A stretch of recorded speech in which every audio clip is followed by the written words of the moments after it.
alguns anos atrás, 2 filmes britânicos receberam o Oscar da Academia de melhor filme do seu respectivo ano. E ambos foram a respeito de 2 homens. Um foi Eric Liddell e o outro foi Gandhi. Ambos tiveram a força e a coragem, quando sob pressão, de dizer não a si mesmos, de exercer autodisciplina. Quero tomar como meu texto de hoje 1 Coríntios, capítulo 10, começando com o versículo 12. Aquele, pois, que pensa estar em pé, veja que não caia. Não vos sobreveio tentação. Ouçam isto: não vos sobreveio tentação que não fosse humana. Todo ser humano enfrenta tentações no decorrer de sua vida. Mas Deus é fiel e não permitirá que sejais tentados além das vossas forças. Pelo contrário, juntamente com a tentação, vos proverá livramento, de sorte que a possais suportar. Deus proveu escape, se você conhece a Cristo. Bom, aqueles 2 filmes tiveram um tremendo impacto sobre o mundo. O de 1982 foi Carruagens de Fogo, a história de Eric Liddell, um jovem que disse não a si mesmo e sim a Cristo. Ele surpreendeu o mundo quando se recusou a correr num domingo nas Olimpíadas de Paris de 1924. E vocês todos sabem que ele disse não até mesmo ao príncipe de Gales, que lhe pediu que corresse, porque ele era o homem mais rápido do mundo nos 100 metros. Mas ele disse não, porque ia ser num domingo e era contra suas convicções bíblicas escocesas. E recentemente foi comemorado o 60º aniversário da grande vitória de Eric Liddell nas Olimpíadas, porque ele correu nos 400 metros, em que ninguém achava que teria chance, e venceu. E fizeram esse grande filme a respeito da sua vida. E o que muita gente não sabe é que a vida de Eric Liddell não se limitou àquela vitória, porque depois que se formou na Universidade de Edimburgo, quando partiu, a estação estava lotada de colegas e professores cantando "Saudai o nome de Jesus", porque Eric Liddell foi para a China como missionário. Foi capturado pelos japoneses durante a guerra e morreu num campo de concentração japonês. Mas naquele campo, ele trouxe alegria e coragem a todos os prisioneiros, pois pregou para eles e cantou para eles, ministrando as suas almas. E ouvi dizer que estão preparando um outro filme, mostrando sua vida ali, porque ele teve coragem de dizer não. O mundo ouviu falar dele, porque ele disse não àqueles que tentaram fazer com que abandonasse as suas convicções cristãs pessoais. E eu penso em William Booth, há pouco mais de 100 anos atrás, que fundou o Exército da Salvação. Ele se converteu, tornou-se um vigário, um pastor, e foi para as favelas de Londres, para as zonas da luz vermelha. Pregou entre a gente pobre, formou um pequeno grupo chamado Banda Aleluia, e ia às esquinas, e ia também às prisões. E alguns dos líderes religiosos da época não gostaram daquilo.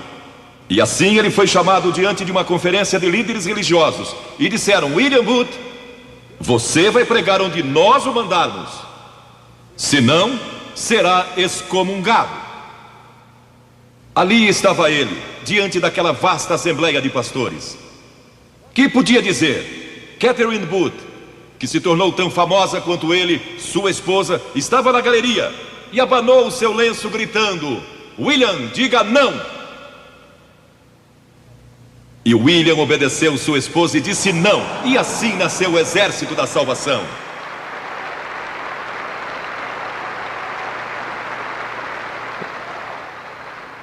Lemos muitas histórias na Bíblia a respeito de jovens que disseram não e mudaram o curso da história.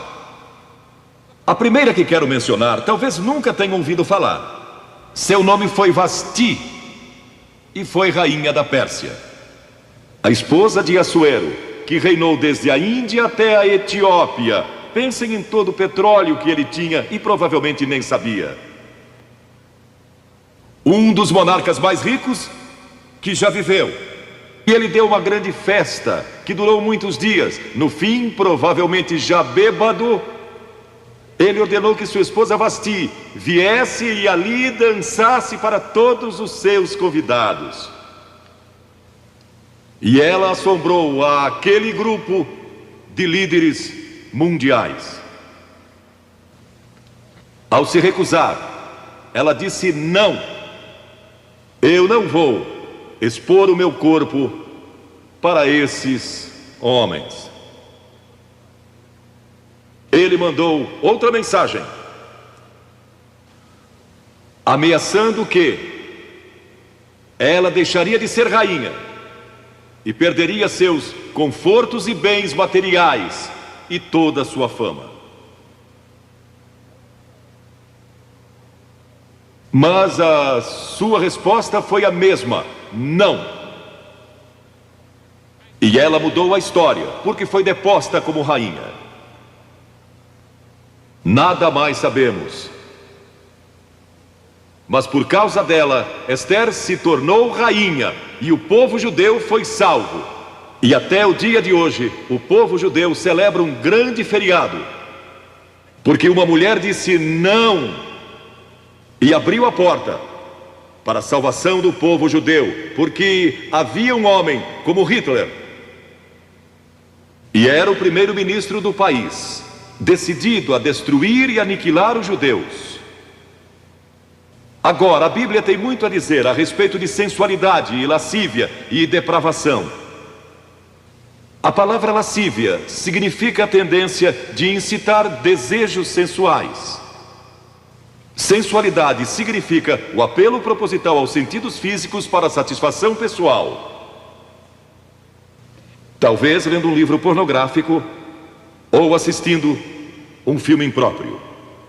A Bíblia diz que devemos nos abster das paixões carnais, da sensualidade, que fazem guerra contra a alma. Elas estão em guerra contra a sua alma e seu espírito. E a Bíblia diz que devemos nos abster delas, ficar longe delas. E então a Bíblia usa outra palavra, réprobo.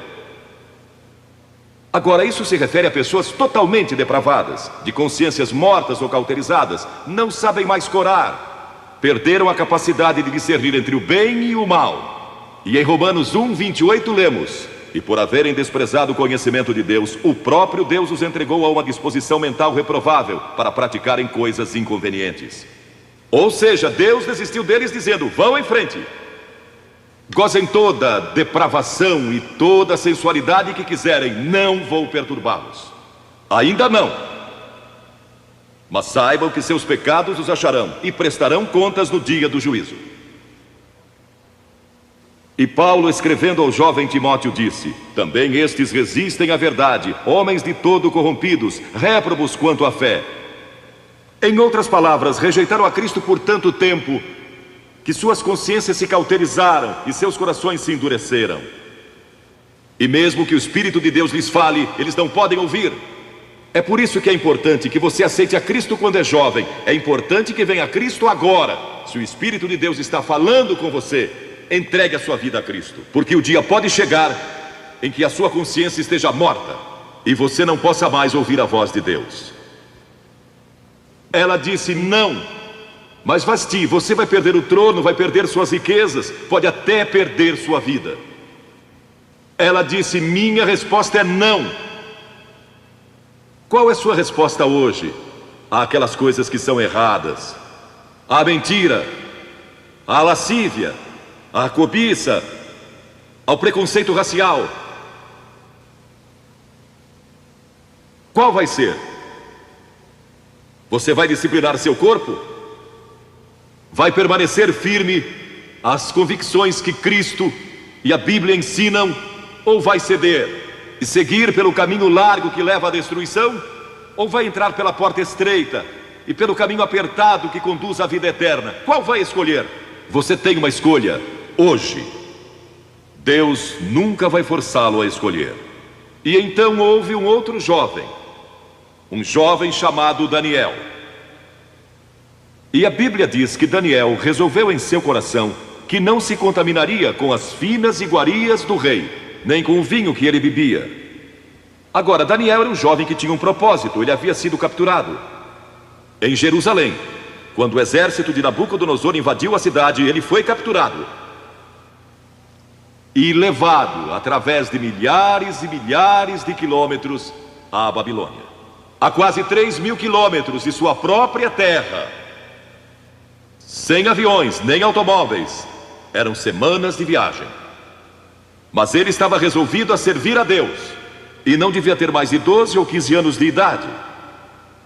E Nabucodonosor, o grande rei, levara cativos de Jerusalém para a Babilônia, e ordenou que aqueles jovens, em quem não havia defeito, de boa aparência, instruídos em toda a sabedoria, fossem ensinados em sua corte, para que ele pudesse usá-los. Ele queria usar aqueles jovens judeus, porque sabia que eles tinham um dom especial.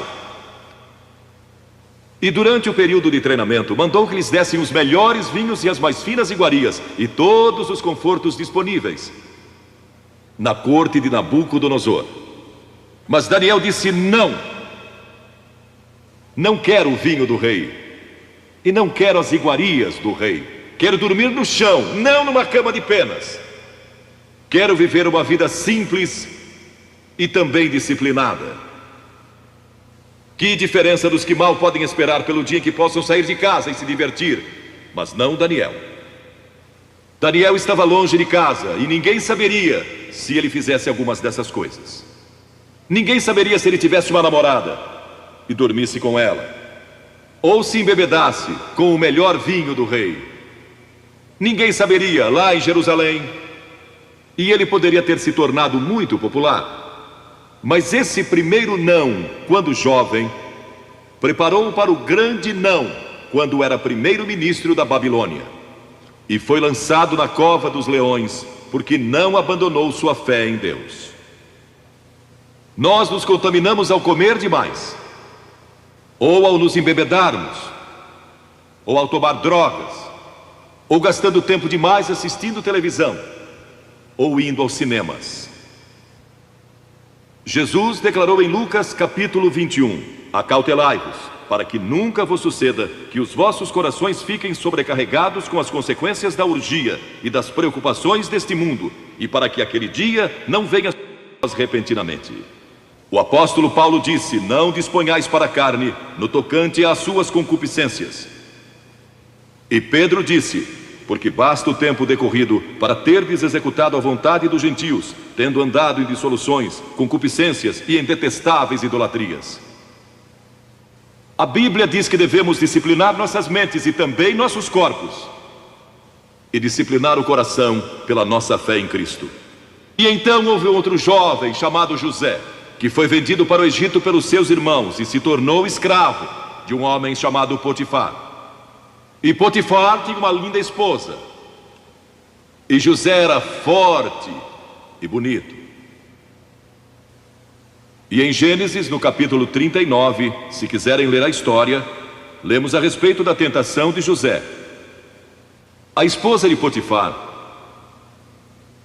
se apaixonou por José, porque José se tornou mordomo de toda a casa de Potifar, cuidando dos seus negócios. E ela viu aquele belo jovem, viril e de boa aparência, andando pela casa e pelo jardim, cuidando dos negócios todos os dias, e ela o cobiçou e disse: deita-te comigo. Ele disse: não. E acrescentou: não posso fazer isso ao meu senhor, que me confiou tudo o que tem, exceto sua esposa. Não posso pecar contra Deus, o Deus dos meus pais. Ele estava longe de casa, lá no Egito, quem saberia?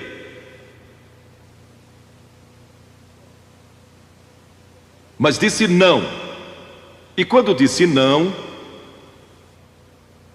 na última vez, ela o agarrou e ele fugiu dela, deixando sua capa. E ela começou a gritar, chamando os servos e dizendo: ele tentou me violentar. O que não era verdade. Mas Potifar acreditou e mandou que ele fosse lançado na prisão. E muitos de vocês sabem a história, que ele foi para a prisão e através de uma série de circunstâncias, ele depois se tornou primeiro-ministro de todo o Egito e governou o Egito sob o faraó. Deus o guardou e o promoveu, porque José teve a coragem de dizer não quando foi tentado. Agora, sexo não é pecado. O sexo nos foi dado por Deus para a propagação da raça humana e para nosso prazer, dentro de certos limites que Deus estabeleceu para o matrimônio. As características de um cristão são autocontrole e autodisciplina. E Paulo, escrevendo a Timóteo, disse: conserva-te a ti mesmo puro. Mas como você pode se conservar puro num mundo como este? Como pode se manter puro olhando para as bancas de jornais ou assistindo a alguns filmes? Como pode se manter puro com as tentações que enfrenta todo dia? Não pode, de modo algum, exceto se Cristo está em seu coração, Ele lhe dará força e o poder, porque nenhuma tentação lhe sobrevirá que Cristo não lhe ofereça o meio de escape. Entregue sua vida a Cristo hoje, deixe que Ele controle a sua vida, deixe Ele ser Senhor de sua vida, deixe que Ele controle essa área de sua vida, sua mente, seu corpo e sua vida sexual. Deixe que Ele tome conta dela. E lemos a respeito de um outro jovem chamado Moisés. Em geral pensamos em Moisés como um homem velho, de barba, mas foi na juventude que ele tomou a decisão que o levou à grandeza. Porque a Escritura diz: pela fé Moisés, quando homem, talvez 17 ou 18 anos de idade, recusou ser chamado filho da filha do faraó. Recusou.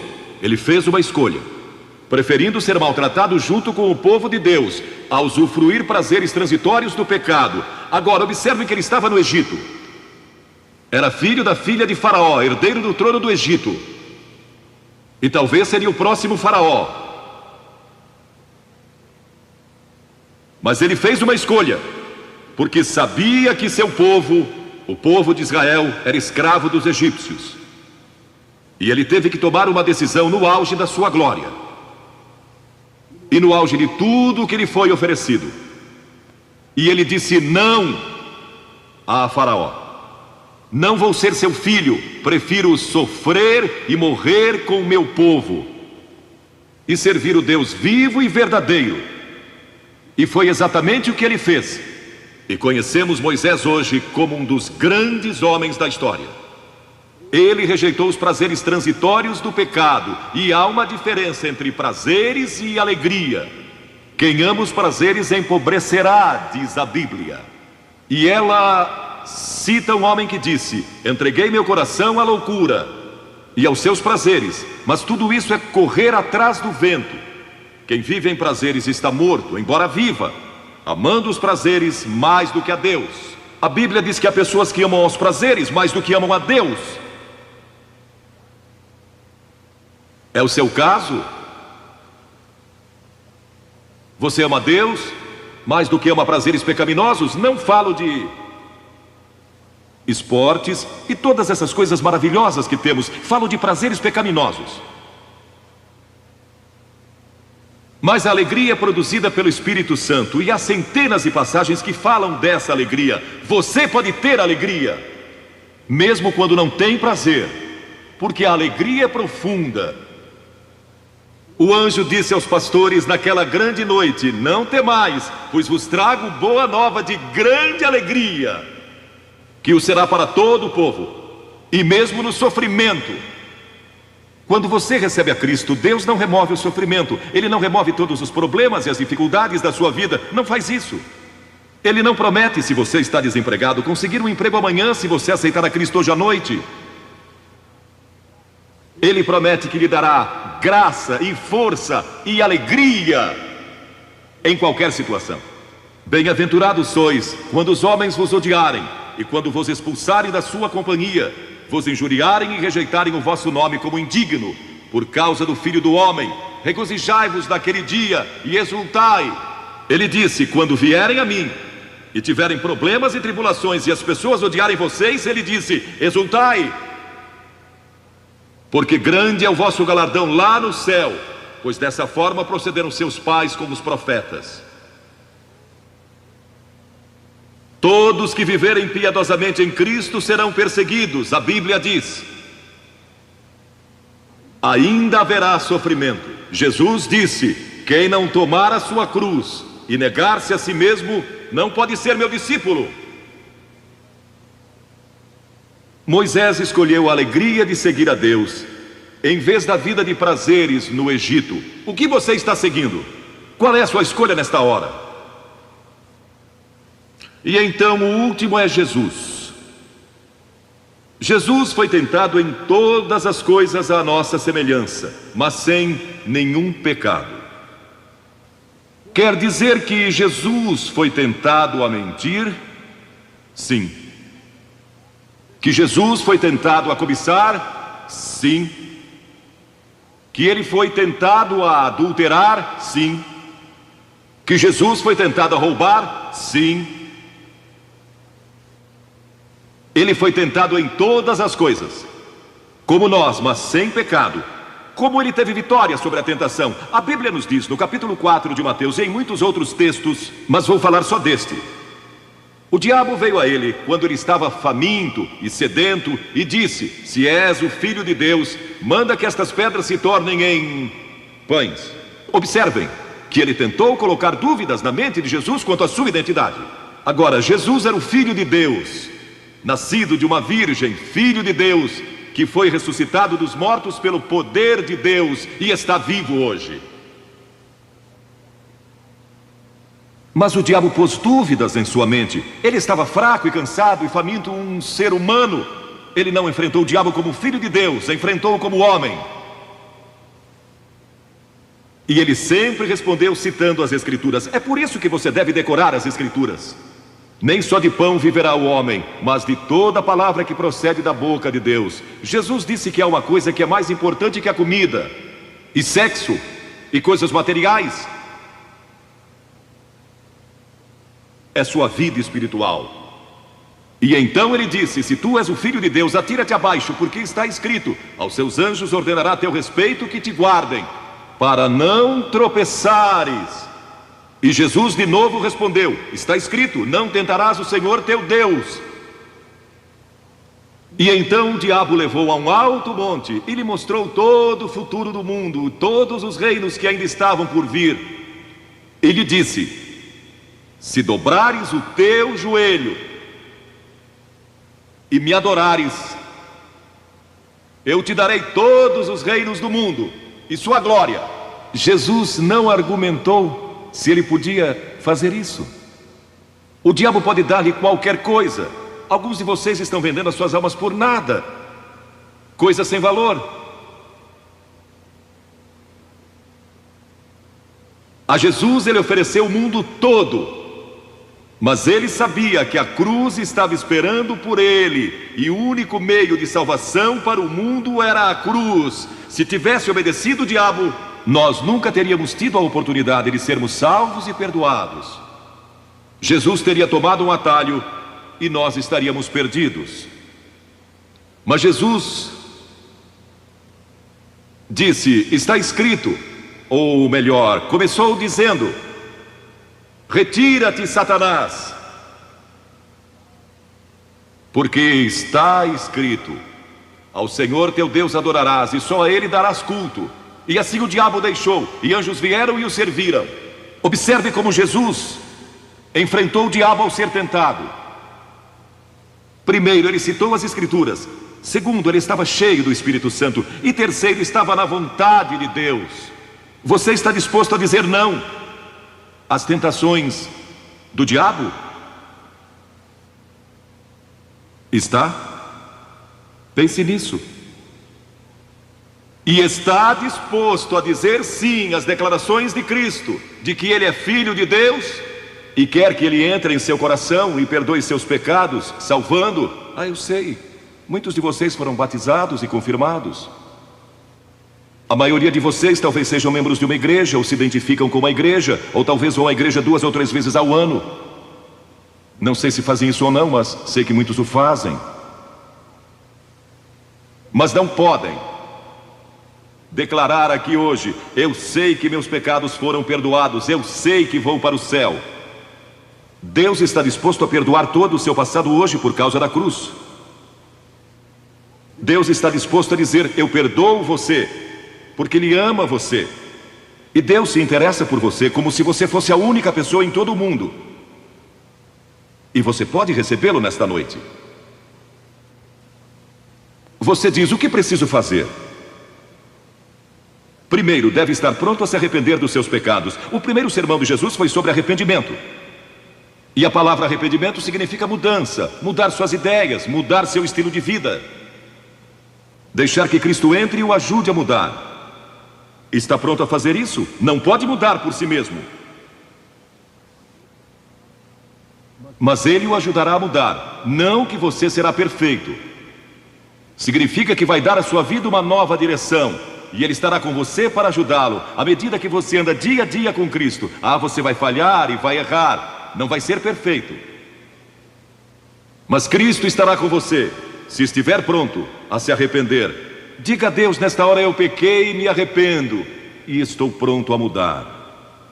E então a segunda coisa é que você o recebe pela fé. Cliff disse há pouco que você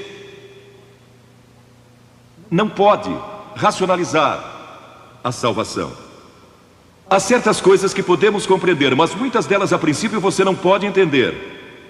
Tem que vir como uma criança, dizendo: não posso entender tudo, mas eu te recebo em meu coração hoje, pela fé. Pela fé que somos salvos, pela fé e não por obras, para que ninguém se glorie. Pela graça que somos salvos. E então a terceira coisa: você está pronto a sair daqui hoje dizendo: vou segui-lo e servi-lo o melhor que me for possível. Sabem, em nossa reunião em Bristol, algumas semanas atrás, estava ali um jovem de 17 anos, e ele tinha ido à autoescola aquela tarde, e pediu que seu instrutor o deixasse em um dos portões do estádio. E entre aquela multidão ele encontrou sua família, que tinha sido convidada para a cruzada. E no encerramento, ele e sua irmã fizeram o que vou pedir que vocês façam hoje. Vieram à frente e ficaram diante da plataforma, indicando que estavam entregando suas vidas a Cristo. Uma semana depois, esse rapaz de 17 anos morreu num acidente num túnel que desmoronou. Talvez vocês até tenham lido nos jornais. Ele disse sim a Cristo, nunca imaginando que em poucos dias ele estaria indo ao céu. E nós o veremos lá outra vez. Você sabe para onde iria se isso acontecesse com você? Certifique-se antes de sair daqui. Vou pedir que saiam dos seus lugares agora, centenas de vocês, talvez milhares até, e venham e fiquem aqui na frente, calmamente e reverentemente, dizendo ao vir: eu me arrependo dos meus pecados, quero receber a Cristo em meu coração, quero saber que fui perdoado e que um dia vou para o céu, quero esta nova vida. Você diz: mas Billy, por que você pede que venhamos publicamente? Por que em público? Porque toda pessoa a quem Jesus chamou no Novo Testamento chamou em público. Ele disse: se não estiver disposto a me confessar diante dos homens, tampouco eu o confessarei diante do meu Pai que está nos céus. Jesus morreu publicamente por você, despido, sangrando, diante de toda aquela multidão. Por você. Certamente você pode vir à frente hoje declarar sua entrega a Cristo. Não somente os jovens, talvez você tenha 70 ou 80 anos. E Deus falou com você hoje. Levante-se e venha. Vamos esperar.